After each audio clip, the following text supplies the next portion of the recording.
Hello, everyone. Welcome to this week's episode of Catholic ReCon testimonies from reverts and converts and Cradle Catholics. This week's guest is Southern Bella. Check out her YouTube channel, which is Southern Bella. Welcome to the show, Bella. Good to see you. Thank you so much for having me. It's great to be here. So I very intentionally said Cradle Catholics. Even in I think for the description on my YouTube channel, I mentioned that, this is not just purely about those that have left the faith or those that have never known the faith, but also faith journeys that involve Cradle Catholics that stay. So where does your journey begin, Bella? Okay, thank you so much. So I am a cradle Catholic. So it started, I guess, in the cradle. So I was baptized Catholic. Me and all of my siblings and my whole family were Catholic, ever since we were born. And I think that, I've just kind of grown up around the faith, and it was something that my family wasn't just Catholic, like it wasn't just a cultural thing. It was kind of like it was a thing that kind of surrounded our family. Um, yeah, and I think that I just kind of grew up, saying the rosary and that kind of stuff. Like we would, especially once I got to like first grade, that was when we really started like saying the rosary every day and things like that. And I think that like as a kid, it's just kind of like something you do. And it's just like, as like a, 6, 7 year old, you kind of didn't want to do it. You're like, oh, it's so long. Like 15 minutes sounds like forever. But I think when I really started to like grow a lot and embrace my faith is when I was like around 9 or 10. It's when we moved from one, bigger parish to a much smaller one where we really got to know our parish priest and got to know all the parishioners better. It was kind of an older parish, so most of the parishioners were much older. And my siblings and I, we were, one of the only groups of families, like of kids in the parish. And so that was really special. But I think that time is when we started going to daily mass. We started going, it was around Lent. I think that my mom was trying to think of something for us to do. She's like, okay, like we say the rosary every day, like let's think of something else to do during Lent. And so we decided to try to do daily mass. And so we went through Lent. We did, I think we did Monday through Friday and then Sunday, of course. So we didn't do Saturday. But after Lent ended that year, my mom was like, I kind of enjoyed this. Like, do you want to keep doing it? And so we're like, sure. And so we ended up just making daily mass a thing all through high school, which was such a blessing. And I think that that is something that really helped me grow a lot in my faith, is because like I, had access to the Eucharist almost every day, and it was just something where it was part of a routine, and like it just you just got really used to like seeing your priest every day and like talking to him, and we started going to like weekly adoration, so things like that where it's like you can be cradle Catholic, but then you have to keep growing and not be like complacent with, okay, I'm doing this, but like each time you have to think, like, what else can I do, what else is like the Lord asking me to do. So I think it was around that time, I was 9 years old, where I just kind of started taking it like more seriously. And I was kind of like, I've always been kind of a serious child, but I think around 9 years old is when I was like, okay, like, I started thinking for myself, like, what do I believe? And so that was just like that parish, where it was much smaller. And that was where I grew a lot because I was able to have access to our priests and our parishioners and all that. And I'd say um, it just, I don't know, like being a cradle Catholic is something that it's a blessing. It's a huge blessing in that you don't ever have to necessarily like research, and figure out if you believe something. It's kind of like, oh, you already you already believe it. But it is a downside in that like sometimes you don't fully understand things, because you're like, oh, that's what we've always believed. So that's something that I think that as a cradle Catholic, it is really important to make sure that you're not, okay with just how you are, but you just, even though you've been Catholic your whole life, you have to make sure that you're continuing to grow and learn and stuff like that. So Yeah, that's great. I've heard many times that cradle Catholics will say, wow, I learned so much from the reverts and converts because they're explaining apologetics or they're explaining some miracle that happened. But I've also heard the converts and the reverts that are saying, thank God for the foundation that these cradle Catholics have and have maintained. And I think before we hit record, I don't know how I said it, but it's like holding down the fort. yeah. And when you have devout cradle Catholics, even if they don't fully understand what has been handed to them, graced to them. Yeah. What a beautiful thing to not depart from faith, but to stay in the Father's house. And I loved what you said about it's important to figure out what else there is. And then you said what the Lord is calling you to. Hmm. So that's so key. How do you differentiate between checking the boxes that everyone talks about? Oh, I grew up Catholic and I was checking boxes. I've said that ad nauseum. Yeah. How do you differentiate that from just allowing God to show you what is next on the journey? Yeah. That's a really good question. I think that a lot of it, there's, I think, especially for reverts and converts, like the Catholic Church can be incredibly intimidating because there's so much to it. And like that's kind of what I love about Catholicism is that there is a lot. There's like you're never gonna know everything there is to know about Catholicism. Like there's so many saints, so many books. Like you're not gonna be able to get everything, in this lifetime, which is so beautiful to be a part of something that like is beyond, our comprehension. And I think that that can intimidate a lot of people, even, cradle Catholics. Like once you kind of start researching more, you're like, oh my gosh, there's so many chaplets and prayers and saints and novenas and rosaries. Like, what am I going to do? And like, especially, when you're like a convert, you're like incredibly enthusiastic and you want to do everything. And I think that a lot of cradle Catholics don't really have that experience of like being like, so excited and wanting to try everything. But some of us do, and I think that it can be overwhelming. But I think that, you know, it's not always more is more, like sometimes it's less is more. And I think that a big thing for me, which is not, I'm not always being consistent with this. It's something that I have to be very disciplined to do. So I kind of like, there are times where I'm more consistent than others, but is really sitting with the Lord and being quiet for a good amount of time, just to hear like, what is he asking me to do? And like, it's very difficult sometimes. And I've been better at it, in the past, and I've tried to keep doing it, but it's so key because you think about like how many times do we have like podcasts playing in our ears, or and even if it's good, even if it's a Catholic podcast and they're teaching you about this doctrine or whatever, like it's beautiful and it's a good thing, but I think that like we don't ever stop, or we don't stop often to really listen to our own thoughts, let alone like what the Lord is asking us to do. So I think that's something that's really important is like just taking like not even 10 minutes, it could be 5 minutes, and just no noise, no music, no earbuds, nothing. Like just sitting there, closing your eyes. Sometimes I have a notebook next to me. If I have a thought, I write it down. And just listening and like asking the Lord, like just asking him straight up, like, what do you want me to do today? And then just listening. And like, even if you don't hear anything for like 5 minutes or whatever, then you come back the next day and you listen again. And I think that like it's very difficult, but I think if you start small with like 5 minutes, then it's very easy to keep up.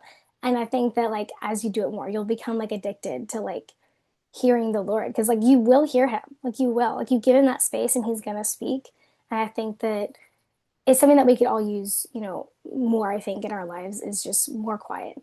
So I think that's something that like is easy to figure out, and like a part of it too is like reading, a lot and knowing like what are the things that the saints recommend. And like, while I don't think that everyone should do every single devotion, there are certain devotions that I think that like are kind of unanimous among the saints is like these are really important. Obviously, going to mass as often as you can. Adoration is really, really wonderful. Like that will knock out time with the Lord and then your quiet time too. And then I think things like the rosary, a lot of saints have said like how powerful the rosary is. So I think that there are some with reading that you can see like, okay, yeah, these are all recommended. But then taking that to the Lord in prayer and being like, what do you want me to do? Maybe this thing is good for this person. Maybe you're not calling me to do that. So yeah, I definitely think quiet time is like really huge if you really want to hear what the Lord's saying.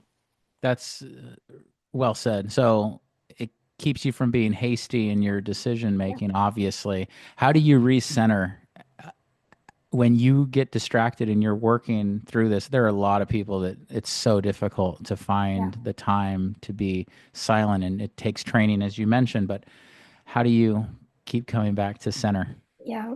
I think that a lot of the times is the morning for me is the best time is like every morning. And I like today I was not good at it. I had my phone next to me and I started scrolling and oh my gosh, an hour went by and I was like, what am I doing? I even have like apps on my phone to block me from certain things, but I find ways around it. And I was just, so today was not the best day.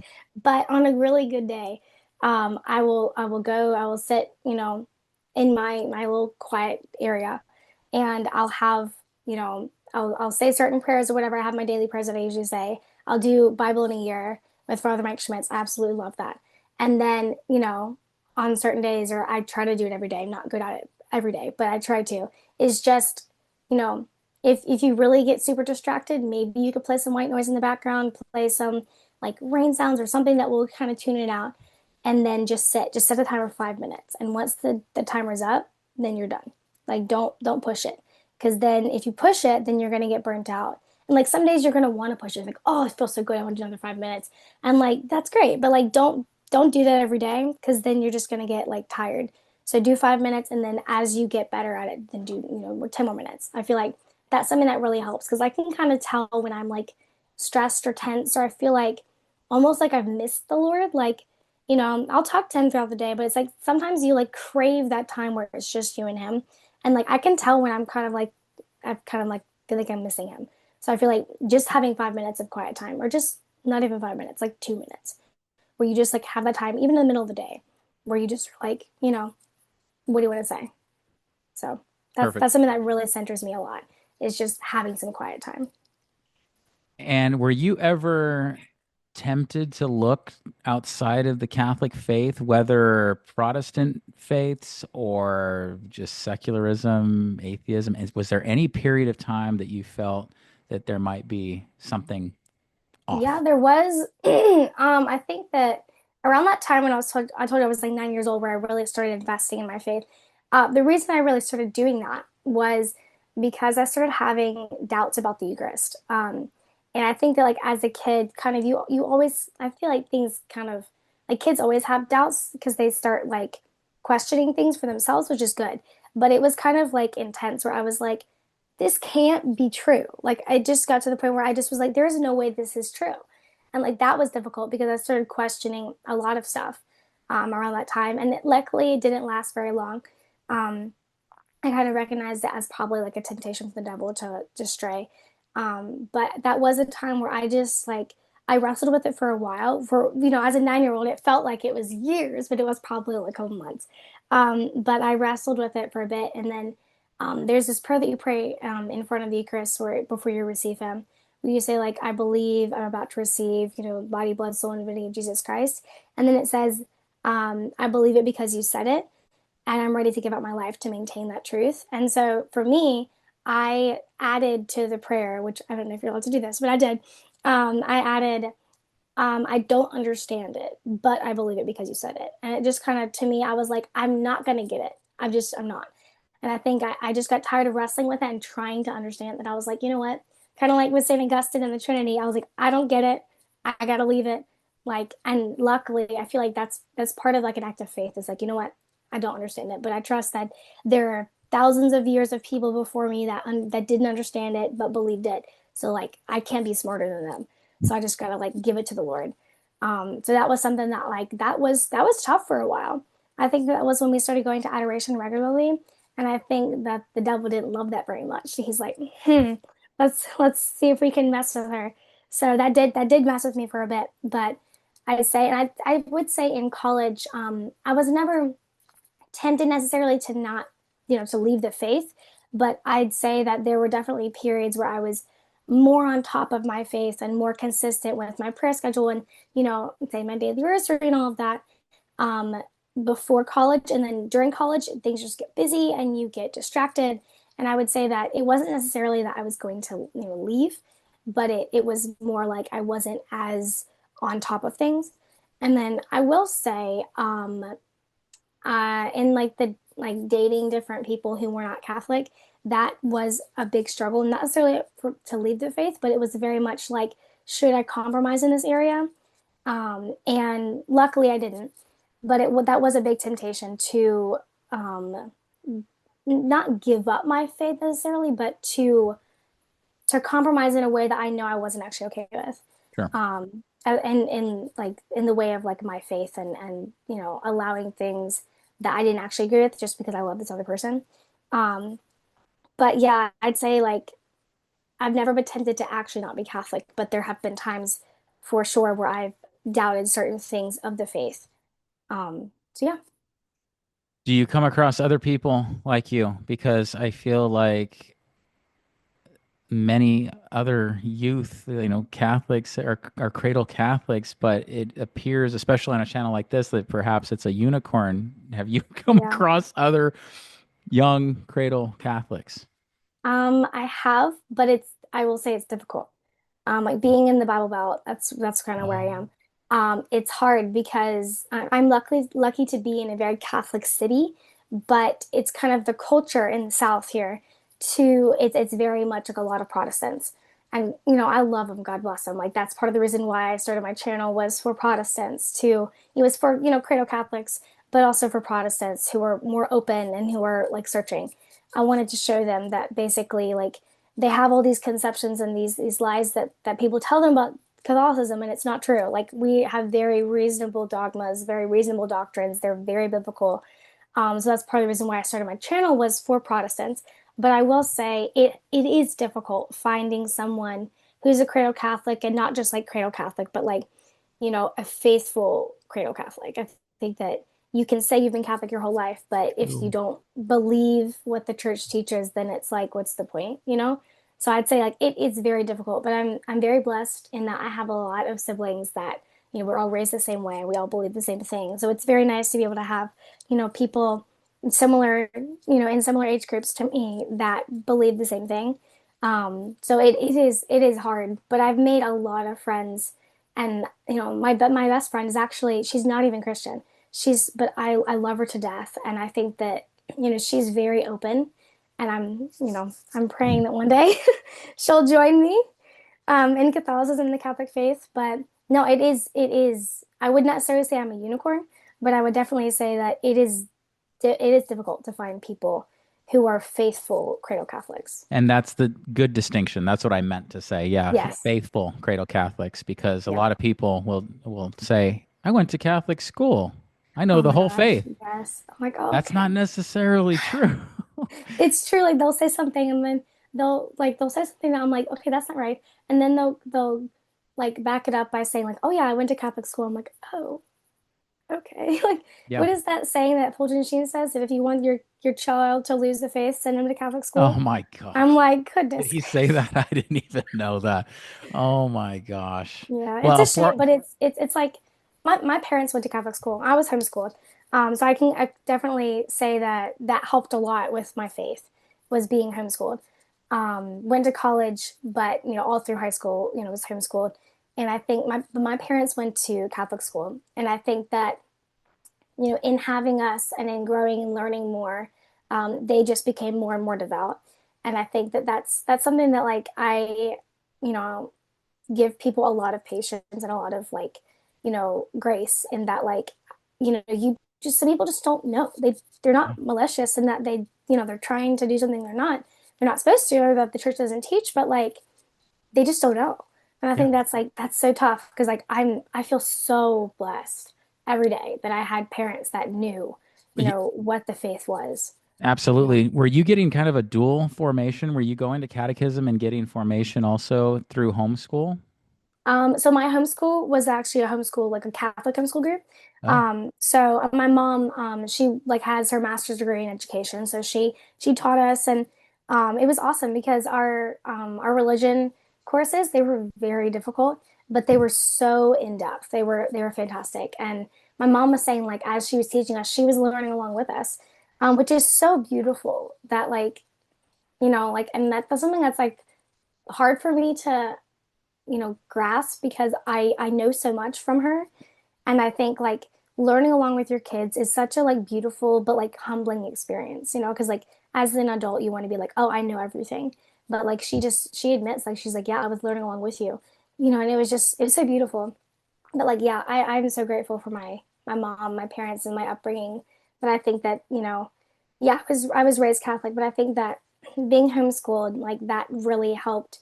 be able to like form our schooling around what we needed. And to us, our faith was like incredibly important. So Well, and even daily mass is very yeah. challenging for a lot of families. And so, what a blessing to even have that Yes, opportunity. My absolutely. goodness. It was incredible. Yeah. Okay. So, I want to talk about the channel a little bit. You said it's mostly or primarily driven Well, to educate Protestants. Go ahead. yes, I started it. Um, let's see.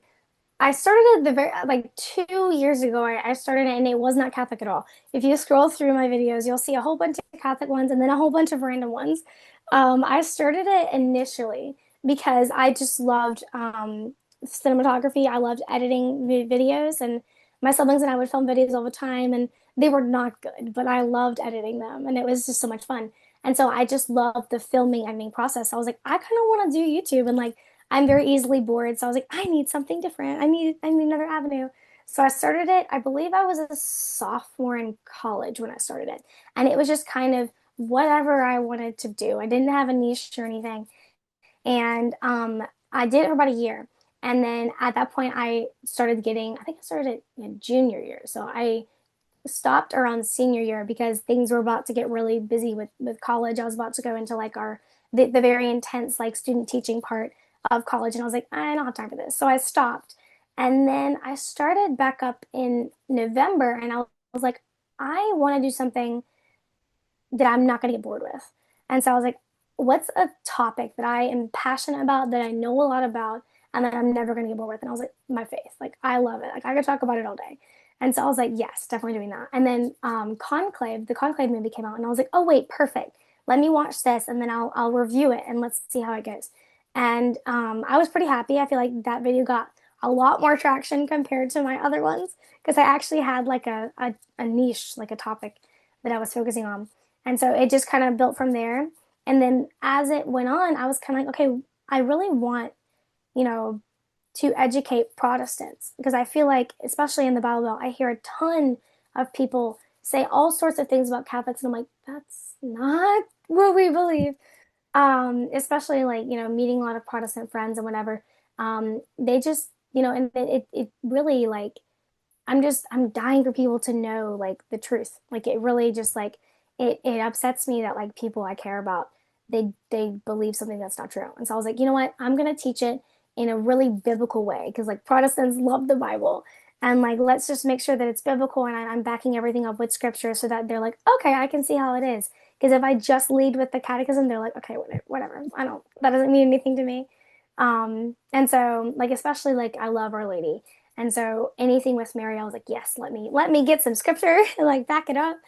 So that's kind of where the channel like grew, is educating Protestants on what the church actually teaches, and then Catholics who like maybe they know their faith, but they want to know a little bit more, or they know this, but they don't understand why we know this. So that's kind of where it came from, and I've been really enjoying it. It's been a journey. I'm learning a lot. So yeah, I'm having a great time. So Well, I want to encourage you to obviously continue doing it. I think that I do remember seeing one of your videos and there was a ton of joy. I mean, you're exuding it here too. oh And I think that's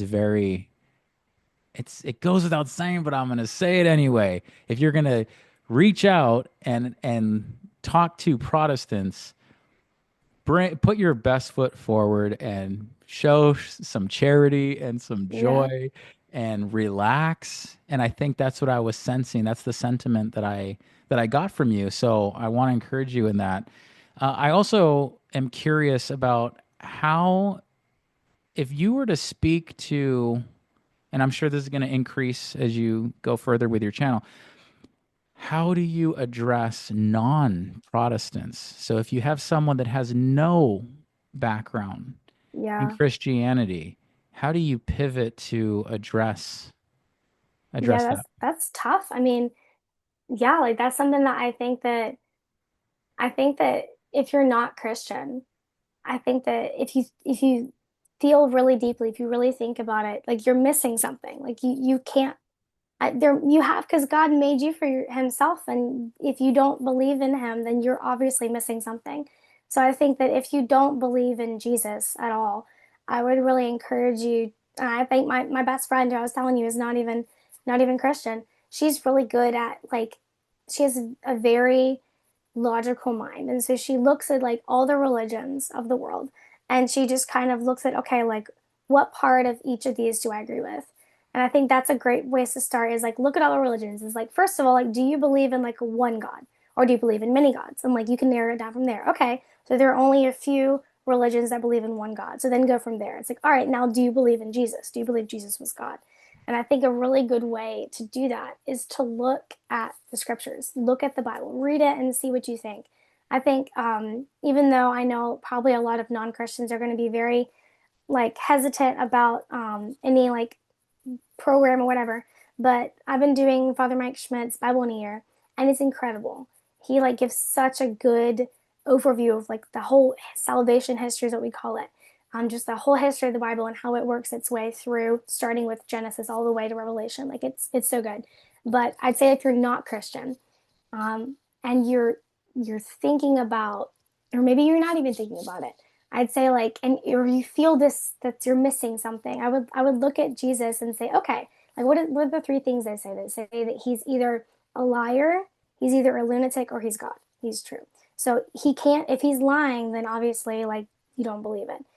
And then if he's a lunatic, it means he's crazy, you know. But if he's God, then he had to be telling the truth. So if you read the scriptures with that in mind, and you really you think about like, does he sound like someone who's lying? Does someone who would go through such a horrible death that he went through, does that sound like someone would do that if they're lying, you know? And if someone's crazy, why would they go through that either, you know? And it kind of comes down to the cross, like why would he go through that if he wasn't telling the truth, you know? And I think too, looking at the apostles, you know, if they believed, I was watching this video the other day. It was by Babylon B. It was so funny. It was basically how if I think it was called like if Jesus' resurrection was a hoax. So basically, it was showing all the apostles around a fire after Jesus had risen from the dead, and so Peter was saying, "All right, this is what we're going to do. We're going to go steal his body, and we're going to hide it. And we're going to tell everybody that he was raised from the dead." And they said, "And then we're all going to be brutally murdered." And it just like cracked me up because I'm like, there's no reason they would never do that if they would never go through such horrible deaths for something that they made up themselves. So I think like Jesus himself and his death and then the apostles and what they went through, it kind of just testifies to the fact that like this can't have been a lie. And so I think that like if you don't believe Jesus is God, try reading the Bible and then come back and see what you think after that. And Scott Hahn is a fantastic person to go to. He was Protestant, but if you're Protestant, going to Scott Hahn would be fantastic. But even if you're not, if you're looking for a really good, you know, deep and also like emotional testimony, his fantastic. So sorry if that was very long-winded. No, I've never been asked that before. It's a really good question. I completely agree. And it's funny because I highly recommend the Great Adventure Bible along with the Ignatius Study Bible. Oh, do you Tho- have that? Not the Oh my gosh. not the complete. I still have the New I Testament from I years want ago. it. I want it so bad. I I want to need get to the get whole it. thing. But But I'm like, those oh two things gosh. together, I have the individual Old Testament books. They Oh, released those. I nice. have maybe, I don't know, 70% of those. I've been holding out on the study Bible because I'm like, I have like three Bibles. Do I need You've another got one? to get, I mean, Oh, in I my don't be opinion, so Curtis upset. Mitch, Scott Hahn, fantastic work. But when you pair it with salvation history and the Great Adventure Bible with those notes that you get in the Ignatius Oh, Bible, then it leads you to the catechism and it leads you to early church oh writing. my So you gosh, bring that's all awesome. these things together. You're gonna I'm make me go telling you, out and buy it now. you got to Like go get it. You got to go get it. I've been holding out. I'm like, I don't need another one, but like, oh, it sounds so amazing. It's so worth it, and the references are superb. So, Oh, um, all right. yep, You've that's convinced me. yeah, you got to do it. Okay, so what, as I ask all guests, what would you like to leave the audience with as a cradle Catholic, a devout cradle Catholic? Yeah, what would you like to say? Okay. I'd say I'll speak to other cradle Catholics in this. I think that this is something I've been thinking about a lot. Is it's easy as a cradle Catholic, especially if your life has gone according to plan, you know, gone the right way. it's very easy to start assuming that if you do what you're supposed to do, you're going to get what you want. And I think that it's very easy to do that when things are going the right way. And I think that that's not the case, but you only will realize that when things suddenly don't go how you want them to go, even though you feel like you've been good, you know? For me, this is something that's difficult is, I'm 25 and I would love to be married and I'm not married at this point, which I know 25 is still relatively young, but to me, I feel old. And so that's something that up until this point, I've thought about this a lot. And I'm probably gonna do a video about singleness coming up because that's something that like I've thought about a lot. I think a lot of people are in the same boat. Is up until this point in my life, everything has gone exactly according to plan, essentially. You know, like and I think part of that is me like subconsciously attributing that to my own behavior. Like, oh, I was good. I did what I was supposed to, so this happened. I got good grades in college. That's because I studied hard, or I did this thing, then I got this job. That's because I did great in the interview. And I think that it's very easy when things are going great to attribute that to yourself, even subconsciously. You think that you're giving it to God, like, oh yes, like I prayed and God is so good, and you can still genuinely believe that. But it's until things, you think you're doing that until things go wrong, and then you suddenly think, that's not fair. Like I did what I was supposed to. Like I've been doing, I didn't do anything wrong, and like you it makes you realize that you didn't earn all of those other things because you were good. It's just how God's will for your life. That's how it was supposed to be. And I think now it's very difficult to think, okay, I'm doing the right stuff. Like, why am I not getting this thing that I want? And I think that you have to really think about the fact that it was never you in the first place. These things happened because God wanted them to happen. And I think that it's the same situation here. You know, it's not, you don't earn it by your behavior. It's the way you keep being faithful to God, keep following his inspirations, and don't freak out that you've done something wrong, and don't think that it's unfair that you're not getting what you want. I think that that's something that like it's hard to like get out of that mindset because this is something that like I've really thought about a lot is the fact that like it's all up to God and that you can cooperate with God's grace, but you don't earn really you don't earn like rewards for good behavior. It's the way God, has your life planned out for you. So I'd say other people who are in this boat who are cradle Catholics and feel like they've done what they're supposed to the whole life, and how come their life isn't going the way they wanted? And you have to look at the lives of the saints and realize like obviously their life wasn't easy, and just because they followed the Lord's will for the life doesn't mean that they're in for like a easy breezy, everything goes according to plan sort of life. So don't freak out, don't think something's wrong.